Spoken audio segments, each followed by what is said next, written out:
Are you pressing the volume buttons on your Amazon Fire TV Cube remote and nothing happening? It can be really frustrating, and especially when everything else on the remote works fine. So let's see how you can fix this properly.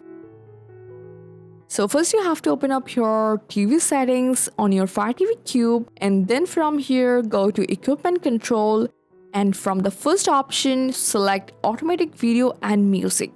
So this actually let Fire TV run through the setup and make sure your TV or sound system is configured correctly. Next, go back and select Manage Equipment, then Advanced Settings, and here you have to open volume and power buttons and make sure your Fire TV Cube remote is selected to control the volume.